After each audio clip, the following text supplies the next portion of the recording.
Varicose veins కి సరైన చికిత్స కోసం సంప్రదించండి ఎవిస్ హాస్పిటల్. నమస్తే రమగారు. నమస్తే జయ. రమగారు, మాఘమాసం యొక్క విశిష్టత. మాఘం వచ్చేస్తుంది అండి. ఇంకా పెళ్లిళ్ళు శుభకార్యాలు మొదలైపోతాయి. ఉపాసనా కాలం మాఘమాసం. ఉత్తరాయణ పుణ్యకాలం తర్వాత, ఉత్తరాయణ పుణ్యకాలం ఎప్పుడు వచ్చింది? మళ్ళీ మొన్ననే కదా, మకర సంక్రమణ నుంచి ఉత్తరాయణ వచ్చింది. ఇందులో ముహూర్తాలు, పుష్యంలో పెద్దగా ముహూర్తాలు కనపడవు మనకి. పుష్యం సగం అయ్యాక కదా ఉత్తరాయణం వచ్చేది. మాఘం రాగానే టకటక టకటక పెళ్ళిళ్ళు, గొడుగులు, గృహప్రవేశాలు, అలాంటివి, అక్షరాభ్యాసాలు, ఇవన్నీ వచ్చేస్తాయి. మాఘంలో కూడా స్నానం విశేషంగా చెప్పబడింది. ఎట్లా మనం కార్తీక స్నానం చెప్పుకుంటామో, మాఘం కూడా ప్రత్యేకమైన మాసంగాను, ప్రత్యేకమైన స్నాన విధిగాను చెప్పబడుతుంది. మాఘంలో చేసే సముద్ర స్నానం చాలా విశేషం. మాఘ పౌర్ణమిని మహామాఘి అంటారు. ఆ మహామాఘిలో సముద్ర స్నానం చేస్తే చాలా నెగిటివ్ ఫోర్సెస్ వదిలేస్తాయట మనని, అలా చెప్తారు, చెప్పబడుతుంది. పురాతన కాలంలో విధానమే. ఇదేం మనం అంటే లేటెస్ట్గా చాలా విషయాలు మనము నార్త్ ఇండియా నుంచి కొన్ని మనం దిగుమతి చేసుకుని అవి చెప్పుకుంటున్నాం, కానీ ఇది చాలా పురాతనమైనది. మాఘం నిజానికి సౌరమాసంగా చెప్పబడుతుంది, సూర్య సంబంధమైన మాసం. ఇప్పుడు 6 నెలల నుంచి మనము చల్లదనము, చలిలోనే ఉన్నాం. ఎప్పుడైతే ఉత్తరాయణం మొదలవుతుందో సూర్యుడు ఉత్తర దిక్కుగా వాలి ప్రయాణం మొదలు పెడతాడు. అదే కదా ఉత్తరాయణం, దక్షిణాయనం అవే కదా లెక్కలు. తూర్పు మీద నుంచి ఉత్తరం వైపుకి వాలి ప్రయాణించేటప్పుడు భూమికి దగ్గరగా వస్తాడు సూర్యుడు. ఏటా జరిగేదే అది. ఎప్పుడు ఈ చక్ర సంక్రమణం లాంటి అవన్నీ జరుగుతాయి కదా, దాంట్లో చక్రభ్రమణం లాగా ఈసారి ఇట్లా, ఇంకోసారి అట్లా, అలా జరుగుతూ ఉంటుంది. ఇప్పుడు భూమికి దగ్గరగా రావటం వల్ల ఏమవుతుంది? సూర్యుడు తేజరిల్లుతాడు. ఆల్రెడీ పొద్దు నిలవటం మొదలైపోయింది. పండగ వెళ్ళేసరికల్లా హైదరాబాద్ ప్రాంతంలో చలి కూడా తగ్గిపోతుంది. కొంచెం మన ఊళ్ళ వైపు తగ్గదు, పొగమంచు బాగా ఉంటుంది. ఇంకా ఇక్కడ మెల్లిమెల్లిగా తగ్గిపోతుంది. పగళ్ళు నిలవడం మొదలు పెడతాయి, పగళ్ళు పెద్దవవుతాయి. ఎండాకాలపు లక్షణాలు మెల్లిగా స్టార్ట్ అవుతూ ఉంటాయి. ఈ సమయంలో మాఘంలో సూర్యుడు శక్తివంతుడు అవుతాడు. ఇప్పటికి 6 నెలలుగా ఆయన కొంత క్షీణించిన వ్యవహారంలో ఉంటాడు. ఇక్కడి నుంచి మళ్ళీ చురుకెక్కటం మొదలు పెడతాడు. ఈ చురుకెక్కుతున్న సమయంలో సూర్యుని యొక్క ఆరాధన అద్భుతమైన ఫలితాన్ని ఇస్తుంది. ఇది ఆరోగ్యానికి, స్కిన్కి ప్రధానంగా చాలా మంచిది. డైజెస్టివ్ సిస్టమ్కి మంచిది, స్కిన్కి మంచిది. దీంతో పాటుగా గ్రహస్థితులలో కొంత మార్పు రావడానికి కూడా మంచి అవకాశాన్ని ఇస్తుంది మాఘం. మామూలుగా మనకి ఒక జ్యోతిష్ శాస్త్రం ప్రకారం, పెద్ద విషయాలు నాకు కూడా తెలీదు, పెద్దవాళ్ళు చెప్పే వాక్యాలు, రవి బాగుండకపోతే మన జాతకంలో మనకి గవర్నమెంట్తో సమస్యలు వస్తాయి. గవర్నమెంట్ ప్రాబ్లమ్స్ అంటే 100 రావచ్చు, చాలా రావచ్చు కదా.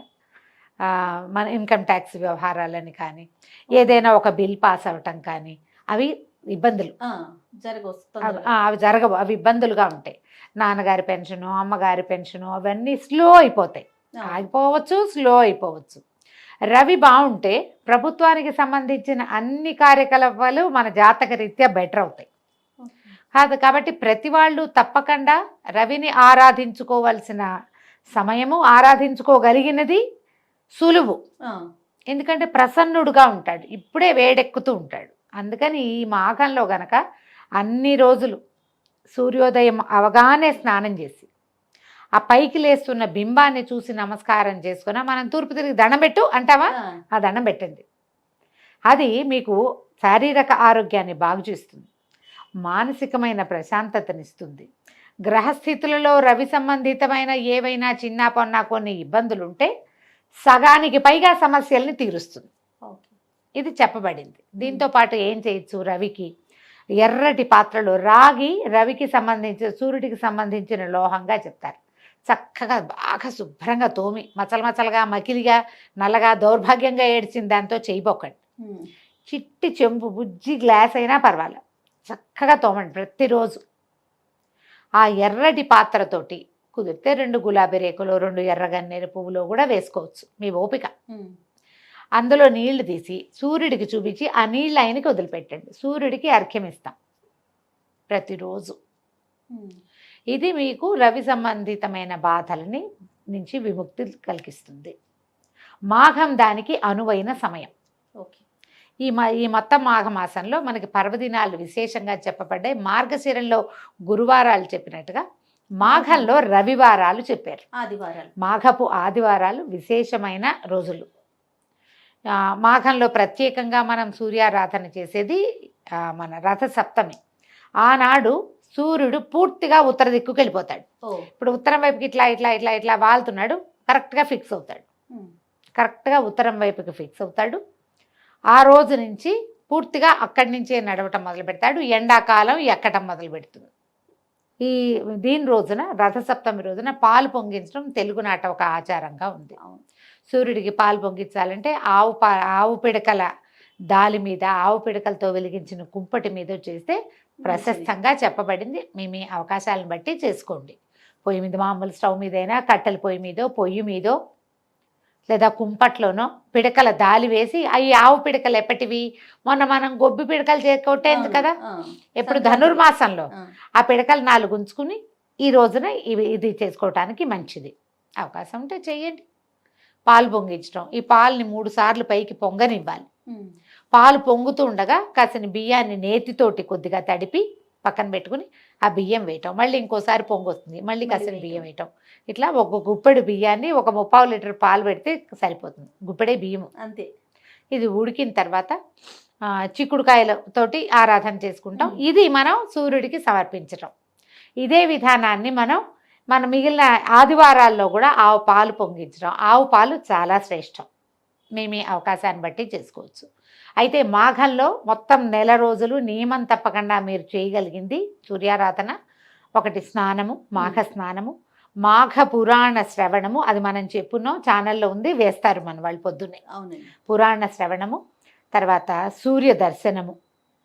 ఆదివారాలు వీటిని ఏవైనా అవకాశం ఉంటే జరుపుకోవటము.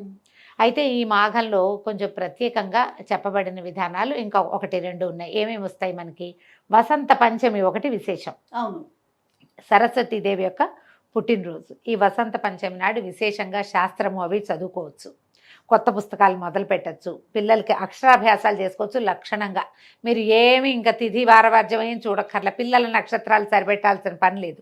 ఒకవేళ మీ గురువుగారు, పురోహితులు ఎవరైనా అబ్బాయి అలా పనికిరాదండి, మనం పిల్లల నక్షత్రాన్ని బట్టే మనం ముహూర్తం పెట్టుకోవాలండి, మీరు ముహూర్త నిర్ణయం చేసుకుని ఉండుంటే ముహూర్తం ప్రకారం వెళ్ళండి. అలాంటి నిర్ణయం ఏమీ లేదు. ఏదైనా ఒక మంచి రోజు చేయదలుచుకుంటే కనుక వసంత పంచమంత మంచి రోజు ఇంకొకటి లేదు. చక్కగా ఆ రోజు అక్షరాభ్యాసం చేసేయండి. పిల్లల్ని కూర్చోబెట్టి కాసేపు చదివించండి. మీరు కూడా లక్షణంగా కాసేపు కూర్చొని చదువుకోండి. సరస్వతి ఆరాధనకి చాలా మంచి రోజు. అమ్మవారిది ఏదైనా ఒక ఫోటో పటం ఏదైనా ఉంటే పెట్టుకొని సరస్వతి నమస్తుభ్యం చదువుకోండి. అంతే. పిల్లలకి అది నేర్పించండి. రాకపోతే వస్తే ఇంకో 2 సరస్వతి స్తోత్రాలు ఏమైనా చెప్పుకోండి. మన సరస్వతి అమ్మవారిది అష్టోత్తర శతనామావళి దొరుకుతుంది. ఆ నామాలతోటి తెల్లని పువ్వులతోటి అర్చన చేయండి. అమ్మవారికి పంచదార వేసిన పాయసం నివేదన చేయొచ్చు, పానకం నివేదన చేయొచ్చు, పెరుగన్నాన్ని కూడా నివేదన చేయొచ్చు. తిరగమాత పెట్టక్కర్లా, కమ్మని పెరుగు అన్నాన్ని కూడా సరస్వతి మాతకి ఆ రోజున నివేదన చేయొచ్చు. అక్షరాభ్యాసాలు అవన్నీ మీ ప్రకారం చేసుకోండి. ఇప్పుడు వసంత పంచమి, రథసప్తమి, భీష్మ ఏకాదశి, మహాశివరాత్రి, ఈ పండుగలు, ఈ పర్వదినాలన్నీ ఈ నెలలోనే వస్తాయి. తర్వాత పండుగల గురించి మనం మళ్ళీ వివరంగా చెప్పుకుందాము. ఈ విధంగా మాఘమాసాన్ని ముందుకు తీసుకెళ్ళచ్చు. మీరు ఏది చేయగలరో ఆ నియమాన్ని పెట్టుకోండి, ఖచ్చితంగా చేసేలాగా. ఒకవేళ మీరు నెలంతా స్నానం చేసి సూర్యుడిని చూడలేమండి, ఇంకో విధానం చెప్పండి అంటే కనీసం మాఘాదివారాల నియమాన్నైనా పాటించుకోండి. ఇది మాఘమాసపు విశేషం. సంతోషరామ్ గారు, నమస్తే. నమస్తే.